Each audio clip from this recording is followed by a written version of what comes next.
This segment of the show is brought to you by the PGA Tour Superstore. See why golfers everywhere are proud to call PGA Tour Superstore their golf pro shop. Visit them online at PGATourSuperstore.com. Now back to Chris and more of the show. And now joining me here on the French Lick Resort guest line is not only one of the great coaches in the game, but also one of the best individuals you'll meet anywhere on the planet, and that's Brian Jacobs. Let me remind you about Brian's background. He earned his undergraduate and master's degree of education at NYU. 2006, he became a PGA Assistant Director of Instruction at Ravenwood Golf Club up in Rochester, New York, simultaneously becoming a staff instructor for Hank Haney Golf. In 2010, he became the Director of Golf Instruction at a Hank Haney certified instructor at Irondequoit Country Club up in Rochester. 2014, he became a lead instructor on the Golf Channel's Golf Academy. 2015, he started the Brian Jacobs Golf Academy at Ridgemont Country Club, also up in Rochester. Last year, he was named the Western New York Teacher of the Year. He's also a big Bills fan and has become a wonderful friend of the show here over the last few years, and I'm excited that he is back with me tonight here on Next on the Tee. Hey, Brian, thanks for coming back on the show. How are you, my friend? Chris, thank you so much. I'm doing awesome. How about you? Oh, fantastic. Thank you. Even better now that you're on the show, my friend. Oh, thank you. So, Brian, we got to start things off, right? We got to talk a little bit about your Bills. I think they got the best quarterback in the draft in Josh Allen. I know he's got some work to do on his accuracy, but as a 6'5", 230-pound quarterback with a great arm, you got to be happy you got him. Super happy. I was actually at the draft party, and I thought it was fantastic. I mean, you heard a few murmurs in the crowd. You know, they wanted the other Josh, but I was thrilled that they got Josh Allen. I mean, he is a big dude, and he's excited about being there, and it's really cool. I teach quite a few of the staff members too, and they're excited to have him there, and they're happy to work with him. So I'm excited about the future for him. So what do you expect going into week one? Do you think he gets the starting nod right away, or A.J. McCarron, who you brought over from the Bengals as a free agent, do you think it goes his way? You know, A.J. McCarron was another guy that I thought a number of years ago the Bills should have really taken a hard look at when they needed a quarterback. And I think A.J. McCarron probably will start the season. I like Nathan Peterman a lot. So I think there's going to be some great competition in camp, and it wouldn't surprise me if Nathan Peterman actually started the season. I what Sean McDermott's doing and Brandon Beane also, that the guys, they got to earn things. So I just think it's an open competition, even though Josh Allen was a high draft pick, and they'll probably let the chips kind of fall the way they go. And I don't know. I'm pulling for Nathan Peterman. I like A.J. McCarron, and I like Josh Allen too, so I think it's going to be fantastic competition, which is all you can ask for. How do you feel about your situation at wide receiver? Can Kelvin Benjamin and maybe a guy like Zay Jones be the guys this year? I think so. I think they can, actually. I don't know if you've ever seen Kelvin Benjamin in person, but he is a mammoth human being. I mean, he is a large man. I couldn't believe that he's a receiver and he moves as well as he does. And I think Zay Jones, he got a little more confidence last year and they started getting him the ball a little bit more. So I think the sky's the limit for him as well. But I think their receiver core, I think it's going to be very, very good. They drafted Ricky Proehl's son also late in the draft, and so he's got a good bloodline. So it'll be interesting to see how he does as well. All right, Brian, let's talk a little golf. And first, I want to talk about your show. You have your own show now called The Takeaway, which you film live every Tuesdays at 2 o'clock Eastern Time on Facebook Live. Talk about what you do on your show. Well, we are basically a Golf Channel supported program, which is great. They actually helped name it and help me promote a little bit.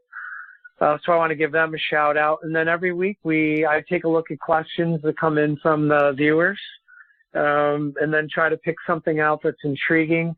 We're still trying to find the sweet spot. We shot indoors starting obviously in February. And we're getting viewership. Last week we had a little over 450 viewers, which is quite a few actually for Facebook Live at 2 p.m. So we've either got a lot of people slacking off at work, or we've got a lot of avid golfers, or maybe both. Today we shot outdoors for the first time, and it was windy. It was about 30 miles per hour today, and just beautiful outside. So we needed to get outdoors, but probably continuing. We'll continue with viewer questions, answering questions, and then we'll probably move back indoors for sound quality. And then each month, I have my mental conditioning coach on. He's been great, Dr. Steven Gonzalez. And he is fantastic. And we talk about the mental game once a month. So it's been great. We've been having a good time, and have been using some interns from a local university. They're sports management majors that are getting ready to graduate, and they've had a ball learning about how to shoot and what angles to shoot at and how heavy to breathe and, all that fun stuff. So earlier today on the show, you talked about a spring tune-up. So what should we be doing if we're just now starting to, be able to dust off the clubs like up in your neck of the woods, where we're just now being able to get out on the golf course and get back out on the range? What do we need to do to get ourselves ready for a new golf season? Well, I think it's like anything else. Number one, you got to wake your body up a little bit. Traditionally people up here will sit around, lay on the couch. Some people are active, they'll ski, or we try to encourage people to come in at least once a month and then try to get involved in some type of regular fitness program, some functional movement, maybe yoga, Pilates, something that's going to keep them flexible and limber. And if they're not going to do that, then when they do jump back into the game, we like to see them go heavy on the stretching, at the very beginning, and just kind of tee the ball up, get their alignment situated, and not be, too hard on themselves. We find, a lot of people are standing on the range with a lot of head shaking, at the beginning of the year, and some people are saying, well, where did the winter go? And, it's spring already, and I can't hit it, I can't move, and so it takes a little bit of time for them to limber up. And then the other thing, too, is we try to get people to do is work on impact. Number one, whenever you're playing golf, is if the club face isn't where you want it, fix it. So we had a drill on today. It's just real simple. You just set two rods, maybe 6 or 10 inches apart, about 5 yards away, and just try to drill balls through it and just work on ground contact, low point of your swing and impact. And that's kind of a fun way to get yourself resituated. We'll do some stuff, too, where we'll have them hit balls with their feet together, hit on their trail leg only, their lead leg only, have their eyes closed and hit balls, and just try to wake up their proprioception a little bit and get their bearings straight. And then they're kind of ready to play, which is good. And most people up here, they want to just go right out and shoot even par. The first time they go out, and it's wet and it's windy and it's cold and then it's hot. And so we're just trying to get them to wake their bodies up a little bit and take some time to ease into it a little bit. And you talk about some of the drills that you've got, and you've got some great videos out on your website, BrianJacobsGolf.com. And one of the ones that I was taking a look at, speaking of, warming up in some of these drills, was the feet together piece. Talk about how that helps us, reestablish the balance that we need in our swings. Right. Well, our body has a GPS system, if you will, in it, and we need to have proprioception for balance to be able to move and walk, and most people are avid on one side of their body and they're weak on the other. So we might do overspeed training with them where they're having their feet together, swinging as fast as they can, and then we'll have them do 3 or 4 right-handed, 3 or 4 left-handed swings to create balance. Then we'll have them come back, and we'll set a target at 100 yards, and we'll give them an 8-iron and say, okay, we're going to do a point system now where it's target oriented. 8-iron obviously is going to go way farther than 100 yards, so they need to figure out how to use the club face, how to hit the club face square, as well as control their speed, as well as control impact. So it kind of alerts them a little different way than just going right into hitting golf balls. And we work really hard at gaming at the academy. So we like to have people do randomized practice where they're hitting shots all over the place on purpose, and then they'll hit one square. So this is just kind of a lead into that. It's a tempo building, balance building type of activity. And Brian, at your academy, and you've got a class coming up on May 21st that's something that would be perfect for me, which is breaking 85. I've sort of been stuck in the 80 to 85 range for years. Talk about what that program is and what and people that are stuck in the same range with me. What do we need to do to kind of get now to whether that's breaking 80 or to the next level that we're trying to get to? Sure, we need three things basically. As part of the program, we do an assessment. So we find out whether they can curve the ball, impact, ground contact, how their body moves. We spend some time in group practice, and we teach people how to practice. And everybody's a little bit different. Because you're a slicer, you're all kind of in the same support group, but there's varying degrees of how much the ball curves. So some people might swing the path of the club 20 degrees out to in, while I might swing it only one or two. So the fix is a little bit different for me than it would be for the other student. The other thing we do is we want people to play. So a big part of that program is getting people out on the golf course and teaching them how to play, teaching them how to control their emotions, how to use adrenaline, properly, and how we can get dopamine in their brain, how to make themselves happy. And so we use a process that I learned from Lynn Marriott and Pia Nielsen from Vision 54, where we use a play box, we use a think box, play box, memory box, and we get them into that process so that they're just kind of going point A to point B in a happy way. And we've got some great stories. I've got a gentleman that I work with now that when he started with me, he would shoot 145, 150. And last week he shot 103. So he's on the cusp of breaking 100, and he'll drop like a lead balloon. He'll drop through the 90s and into the 80s pretty quick. So we want to teach people how to play, how to practice, how to make their practice valuable, and most importantly, have fun. And as they're doing that, get into a process. So most of the times the people aren't committed into practice. They don't know what they're doing. They look online and they see a tip. Yeah, I'll do that one today, and then tomorrow it's different. So the assessment that we do is professionally done, so they know for a fact that this is what's happening, this is why, and this is how we need to correct it. And it basically just shaves strokes off very, very quickly. So we guarantee they'll shoot 85 or under. They'll break it. And Brian, another video you have teaches us how to get more spin on our wedge shots. Talk about how shaft lean can help us get more or less loft on our pitch shots, say from 30 yards in. Sure.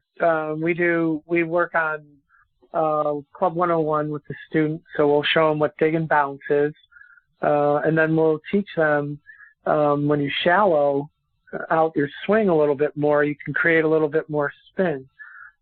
So we'll take them through a number of different shots, different heights. We assess lies with them, so someone will be right next to the green in deep rough. They'll have a short pin. We'll talk to them about spin on the golf ball. It's going to be really tough to spin it out of the rough when you get a lot of grass between the golf ball and the club face. So when you're on a little cleaner lie, you'll be able to use the bounce a little bit more. And spin basically comes from precise contact on the golf ball. And as you know, many people don't make precise contact on the golf ball. They don't make it with the bounce, typically make it with the dig. They'll have the shaft leaning too far forward, and the loft of their wedge or the launch of their wedge will be too low. So we have a little device from Ted Sheftick where we try to get wedge shots between 27 degrees and 30 degrees, their launch, so that they can spin it properly. And we have a little gate that they can hit balls under, and they'll spin every single time when they get the launch properly.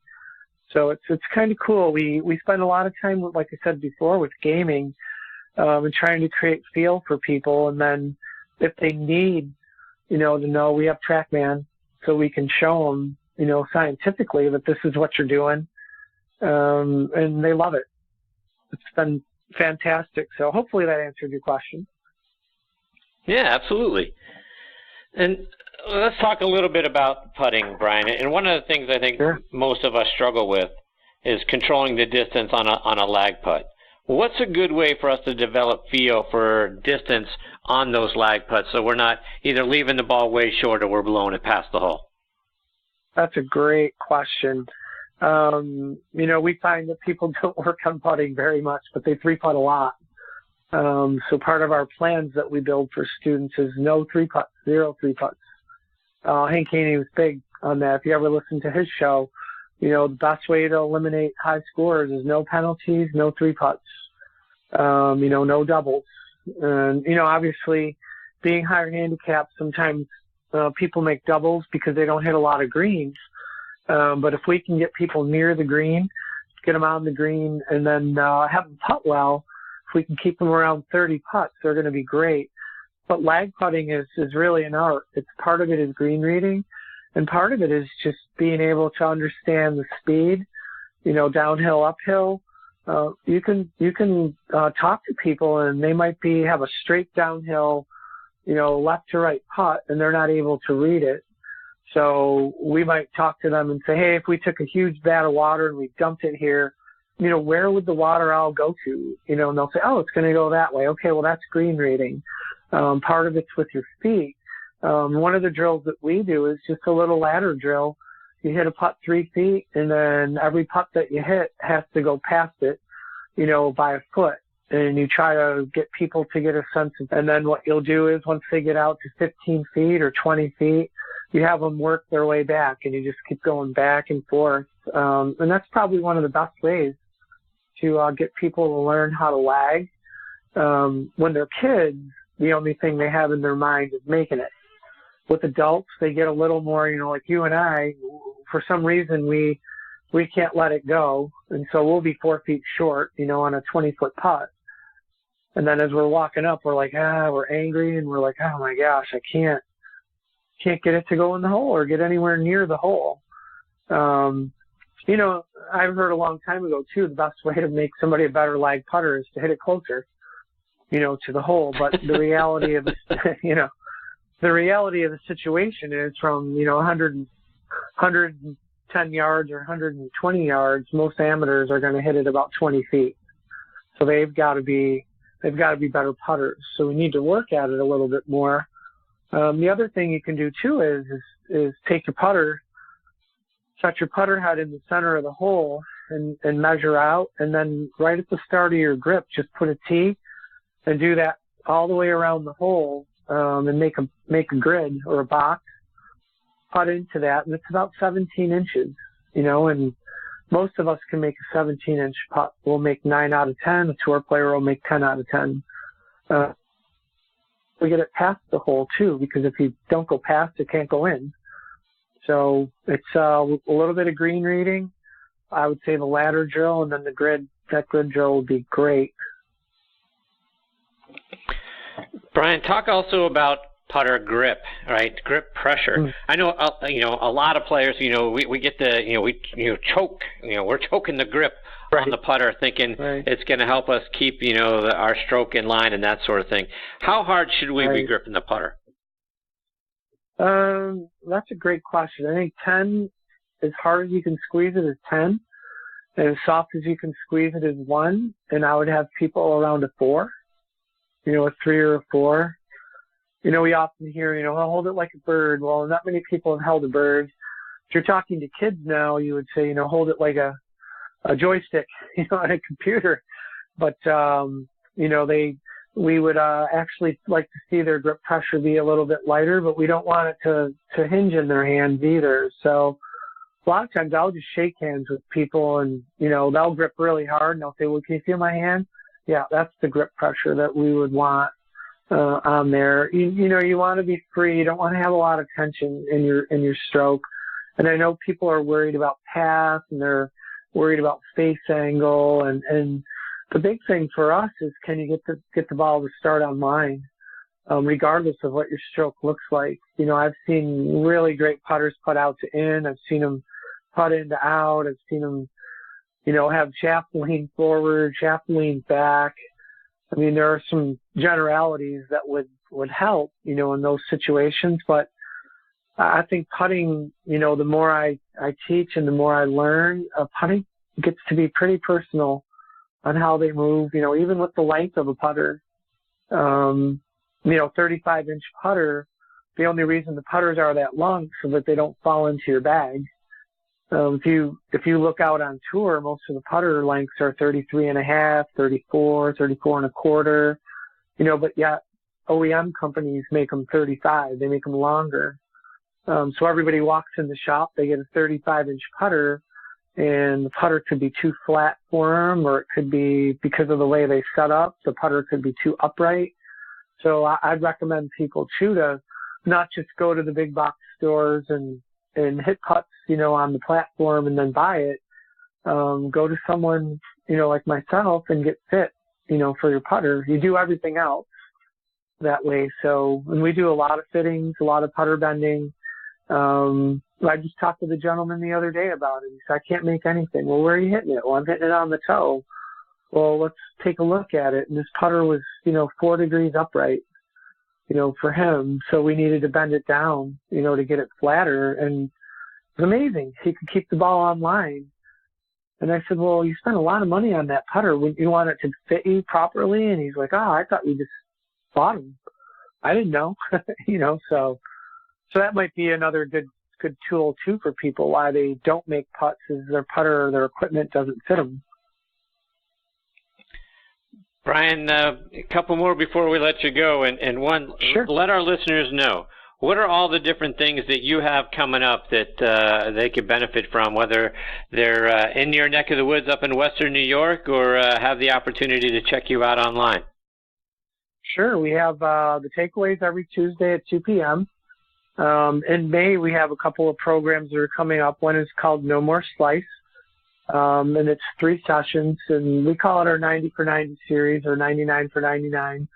They're basically 90-minute sessions with groups. We do a 1 in 6 for instructors. We're doing another group called Wedge Wonderful.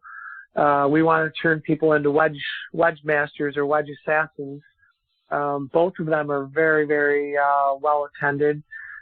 Break 85 program, which is, of course, another group. And then my most popular program is something called Project 1010, where we do 10 90-minute sessions, so 30 in a skill area, and then another 60 minutes out on the golf course. We're trying to reschedule my good friend Michael Breed. He was supposed to come a couple weeks ago, and we just couldn't connect and get enough people to come in. So we're looking at the 21st of September.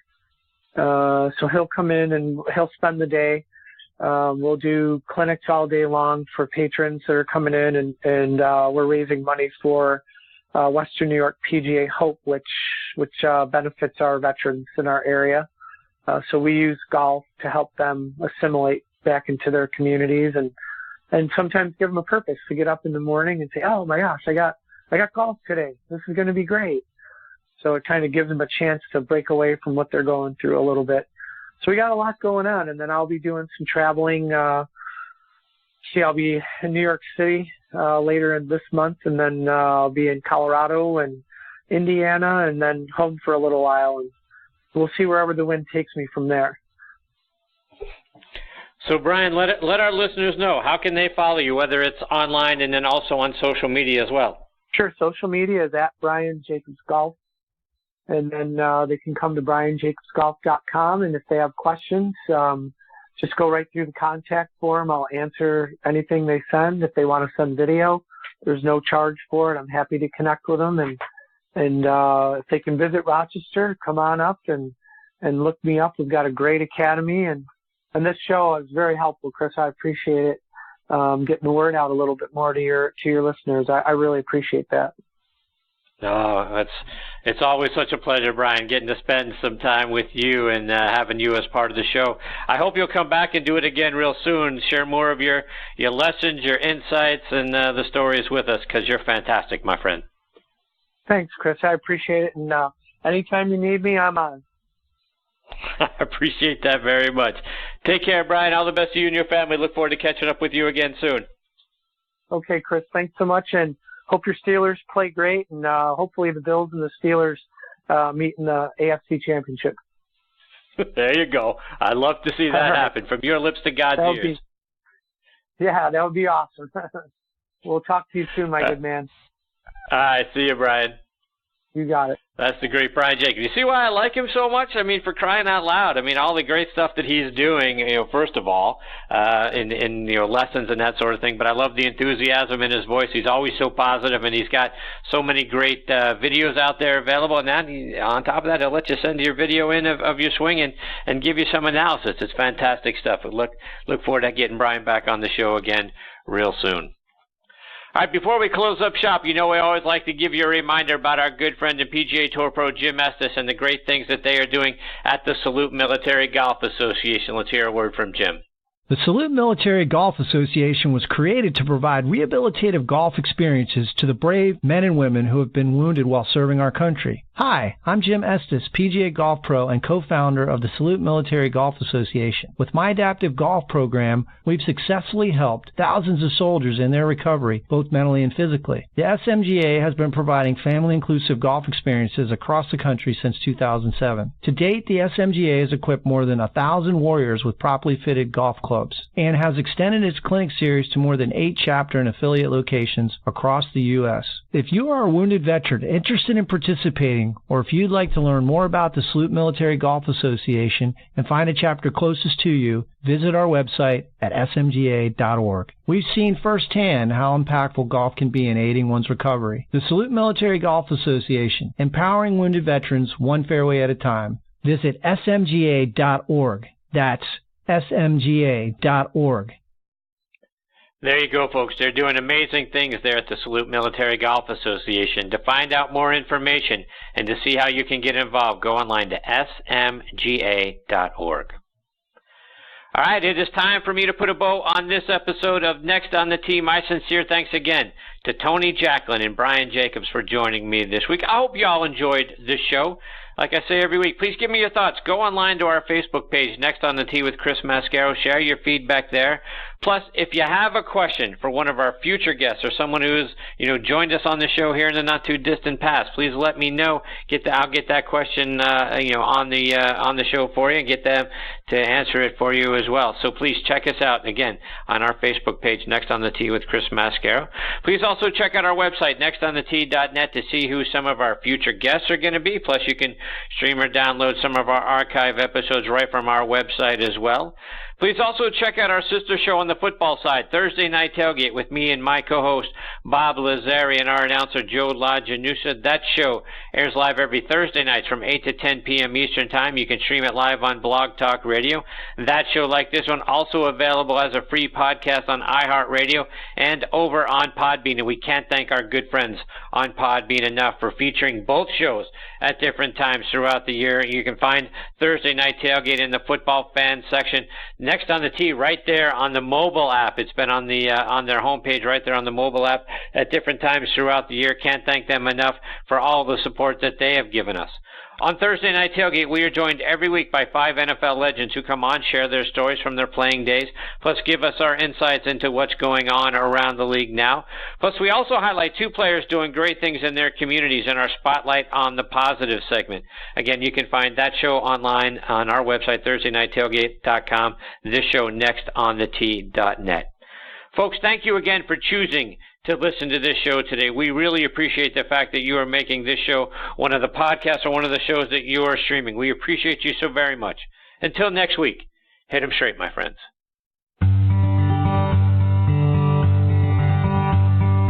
You've been listening to Next on the Tee with Chris Mascaro, where PGA and LPGA pros and top instructors and media members go to tell their stories. Join us the same time every Tuesday to hear